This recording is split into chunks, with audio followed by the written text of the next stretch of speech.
Hello po and welcome. And sasagutin ko ngayon yung mga inquiry regarding FPS slugs na 22 caliber. Ang usual kasing nare-receive namin na question is, alin po ba sir yung mas accurate? Alin ba sir yung mas maganda? 217 ba or 218? Ngayon, para masagot po yan, kailangan talaga siyang i-actual. Hindi ko kasi masasagot na basta lang na, sir, maganda sa'yo yung 217, sir, maganda sa'yo yung 218. Ang kailangan po talaga dyan is actual na tuning. Kasi per barrel, iba-iba siya ng diameter. Iba-iba siya ng bore size, iba-iba siya ng land groove, iba-iba siya ng rifling, iba-iba siya ng finish. So, per barrel po, iba-iba po talaga yung magiging resulta. So, para makuha yan is actual testing talaga. So, ganito yung gagawin.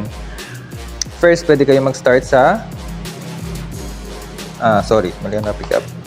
First, mag-start kayo ng 217. Ito yung mas maliit na diameter, 5.51 ang alam kong in millimeter nito. 5.51 yung mismong diameter niya.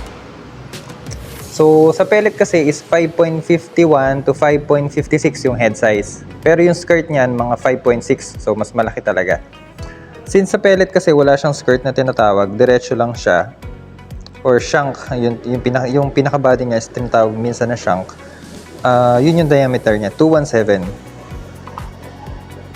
So ngayon, sa isang unit, kailangan iputok mo muna siya, itono mo muna siya talaga ng pinaka-pinong makukuha mo, then sukatin mo siya sa certain distance. Let's say 50 yards and 100 yards. Kung nagwa 1 hole ka sa 50 yards, dalhin mo ngayon sa 100 yards, saka mo i-grouping. So, 5 shots or 10 shots, tapos i-record mo, sukatin mo. Kung anong velocity, i-record mo rin. And then, putok mo naman yung 218. Any variant, basta same grain, any variant pwede. Kasi ang pinag-compare mo is yung 217 and 218 ng 23 grain, for example, or 24.6 or 26.2 grain namin. So, after mo matono si 217, nakuha mo na lahat yung data niya, yung grouping sa 50 yards, grouping sa 100 yards, yung velocity niya. Tapos, punta ka naman ngayon sa 218. Yan. Same process din. Itotono mo rin siya ulit. Disregard mo yung tuning mo sa 217. Disregard mo kung pangit siya tumama in the mga initial shots niya. Kasi hindi siya doon nakatono. Ngayon, nakatono ka sa 217. So, disregard mo muna siya. Ang gawin mo is, tono mo muna si 218 sa unit mo. Tapos, kuhanin mo yung best na groupings niya sa 50, saka 100. Tapos, record mo siya, pati yung velocity record mo. Pwedeng mas mataas, pwedeng mas mababa compared sa 217. Basta ang hinahabol natin is yung best na groupings, yung pinakamaliit na groupings na possible. So, 50 yards and 100 yards, tapos velocity record mo. Tapos ngayon, pag-comparein mo siya.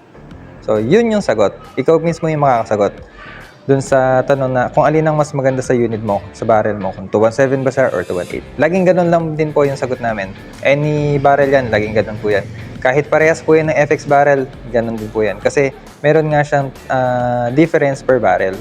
Meron siyang konting-konting difference sa inside diameter. Sa bore size niya, meron siyang konting-konti.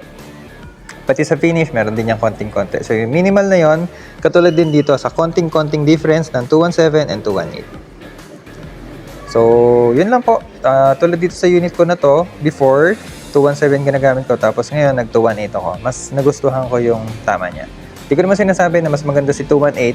Pero, sa case ko, is 218 yung gusto ng unit ko. So, nakaka-headshot siya ng 152 yards na RAM. Kaya-kaya niya.